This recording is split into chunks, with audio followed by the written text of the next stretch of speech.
Assalamualaikum warahmatullahi wabarakatuh. Pada pertemuan sebelumnya, kalian sudah mempelajari tentang pendekatan geografi. Untuk pertemuan kali ini, kita akan mempelajari 4 hal. Yang pertama ada prinsip geografi, yang kedua ada aspek geografi, yang ketiga ada objek geografi, yang keempat ada cabang ilmu geografi. Oke, kita akan bahas satu persatu. Kita ke prinsip geografi terlebih dahulu. Nah, apa itu prinsip geografi? Nah, nanti seperti biasa, seperti di pendekatan geografi, di prinsip geografi nanti ada berbagai macam soal cerita dan kalian akan menganalisis mengenai soal cerita tersebut termasuk prinsip apa, seperti itu.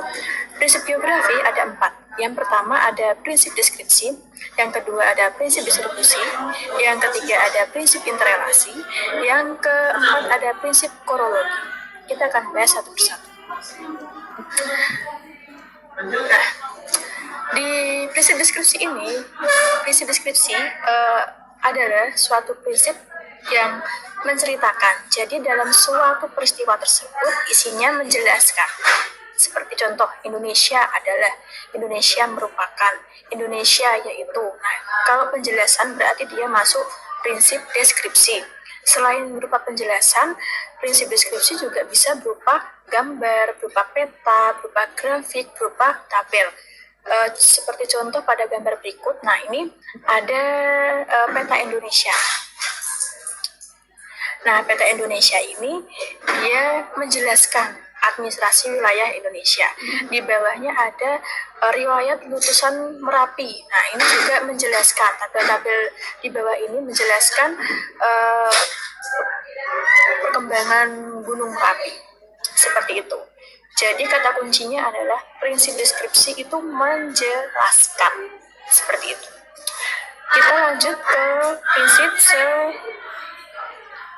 selanjutnya, yaitu prinsip distribusi. Oke, prinsip distribusi adalah prinsip yang menjelaskan tentang persebaran suatu wilayah. Nah, jadi di prinsip ini nanti ada banyak wilayah yang menjelaskan tentang persebaran suatu fenomena apapun. Nah, di prinsip ini contohnya ada peta persebaran cadangan gas alam Indonesia. Nah, ini menjelaskan kalau sumber daya alam Indonesia itu tersebar di seluruh wilayah di Indonesia, seperti itu. Jadi, kata kuncinya adalah distribusi, yaitu persebaran. Oke. Kita lanjut ke prinsip selanjutnya, yaitu prinsip interrelasi. Nah, di prinsip interrelasi ini ada hubungan sebab akibat. Jadi apa yang dilakukan manusia itu akan mengakibatkan apa terhadap alam. Contoh seperti gambar di bawah ini ada tanah longsor. Nah, tanah longsor ini kenapa kok bisa tanah longsor? Karena manusia melakukan penebangan liar atau illegal logging. Nah, sehingga alam meresponnya dengan terjadi bencana alam tanah longsor. Di bawahnya ada gambar kebakaran hutan. Nah, kebakaran hutan ini kenapa kok bisa terjadi kebakaran hutan? Karena manusia yang emang sengaja membakar hutan sehingga alam meresponnya dengan kebakaran hutan. Jadi, kata kunci dari interrelasi adalah hubungan sebab akibat. Oke, kita lanjut pada prinsip korologi. Prinsip korologi yaitu gabungan dua atau lebih prinsip. Nah, prinsip kan ada 4. Jadi, kalau satu peristiwa tersebut itu ada 2 atau lebih prinsip, nah berarti itu namanya prinsip korologi. Contoh seperti ini. Indonesia merupakan negara yang berada di posisi silang dunia, sehingga Indonesia sebagai jalur perdagangan dunia. Nah, yang pertama udah ada prinsip deskripsi.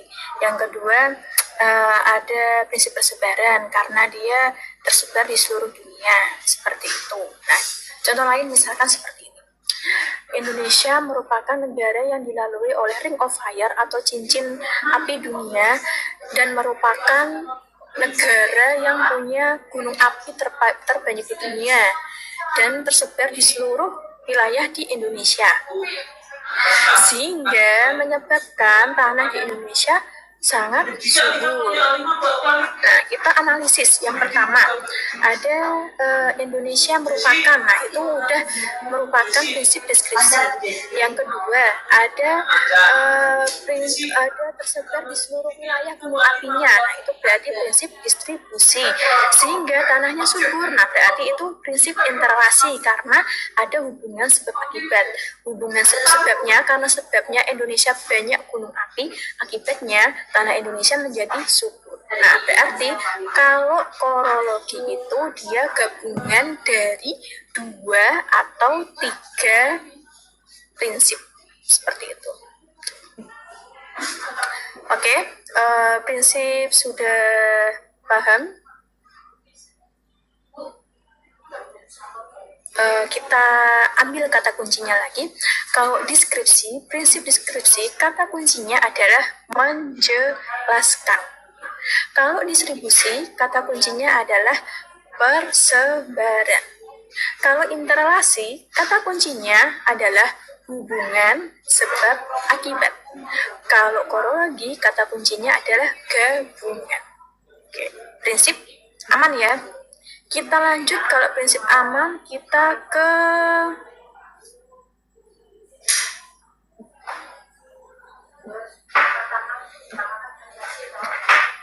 nah, ini tadi korologi.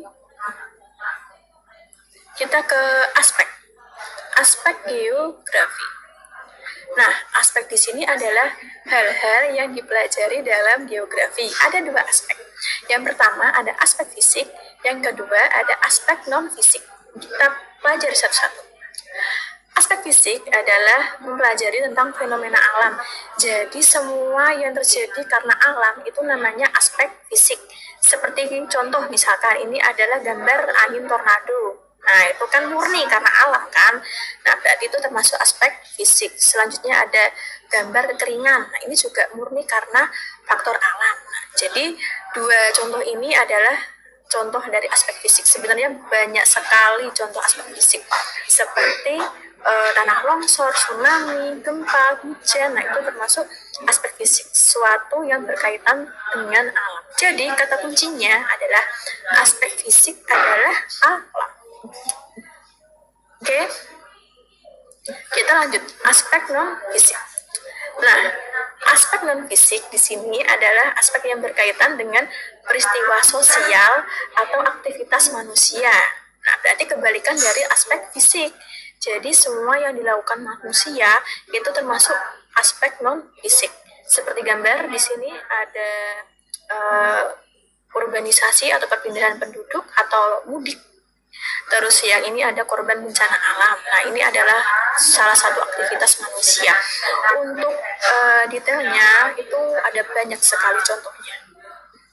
Jadi, kita ambil kesimpulan untuk aspek geografi, yang aspek fisik itu alam, aspek non-fisik itu aktivitas manusia atau sosial. Oke, lanjut. Setelah aspek, kita akan mempelajari objek. Nah, objek geografi ada 2, objek formal dan objek non-formal. Objek formal itu sama dengan pendekatan geografi, yaitu cara menganalisis suatu fenomena geografi. Nah, jadi ada suatu soal cerita tentang suatu fenomena geosfer. Nah, kalian menganalisisnya dengan pendekatan. Itu sama aja dengan objek formal. Terus kalau objek non formal itu adalah fenomena yang dipelajari dalam geografi. Kemarin sudah Sinta jelaskan fenomena geosfer ada 5. Yang pertama ada litosfer, mempelajari tentang kulit bumi. Yang kedua ada atmosfer, mempelajari tentang lapisan udara.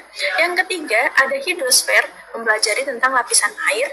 Yang keempat ada antroposfer. Antroposfer itu mempelajari tentang aktivitas manusia.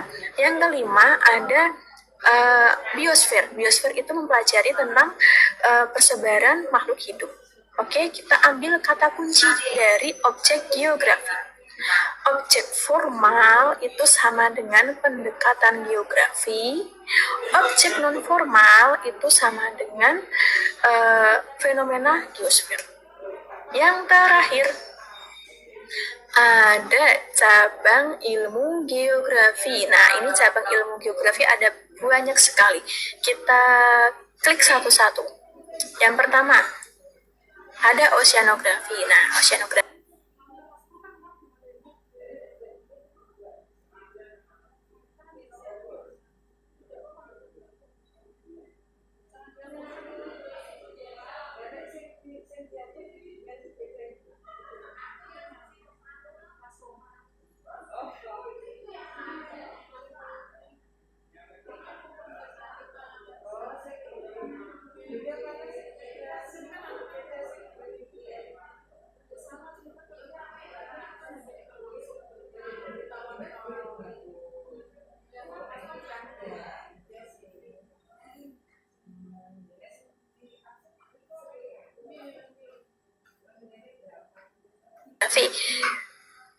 ini gambarnya, contohnya ini ada samudra ya. Nah, jadi oceanografi adalah cabang ilmu geografi yang mempelajari tentang samudra.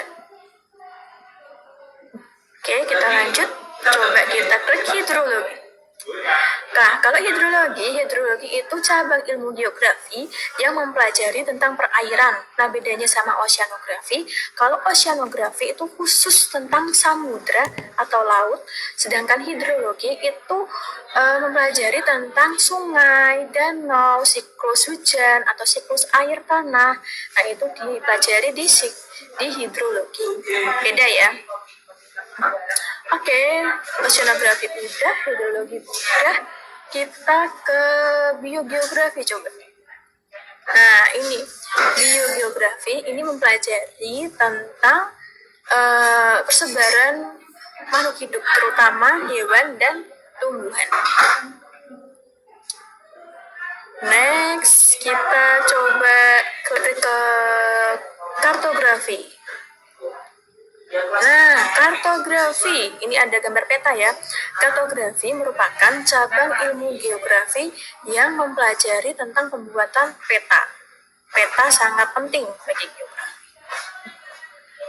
Lanjut kita ke kosmografi. Nah, kosmografi merupakan salah satu cabang ilmu geografi yang mempelajari tentang luar angkasa. Jadi seluruh jagat raya seisinya, ada galaksi, ada planet-planet, ada benda-benda langit, asteroid, meteoroid, dan sebagainya. Itu dipelajari dalam kosmografi.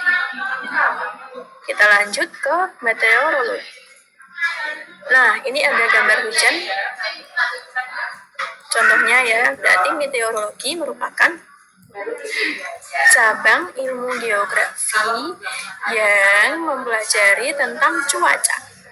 Beda ya antara cuaca dengan iklim. Kalau cuaca itu terjadi dalam waktu yang singkat, sedangkan klimatologi, iklim itu mempelajari dalam waktu yang lama. Lanjut, ada meteorologi sudah, kita ke demografi. Nah, demografi merupakan cabang ilmu geografi yang mempelajari tentang aktivitas manusia, tentang perpindahan penduduknya misalkan, atau jumlahnya, lalu ada ekonominya, ada persebarannya, dan sebagainya. Terus yang terakhir klimatologi. Nah, ini dia lawannya dari meteorologi. Kalau meteorologi itu cuaca, klimatologi itu adalah cabang ilmu geografi yang mempelajari tentang iklim. Nah, ini ada iklim atau musim ya. Pokoknya dalam jangka waktu yang lama itu klimatologi. Nah, ini ada musim semi ya, di Jepang bunga sakura bermekaran. Berarti kalau di Indonesia musimnya ada dua, musim hujan dan musim kemarau, seperti itu. Oke, ini tadi udah ya. Nah, oke. Kita udah mempelajari prinsip geografi, aspek geografi, objek geografi, dan cabang ilmu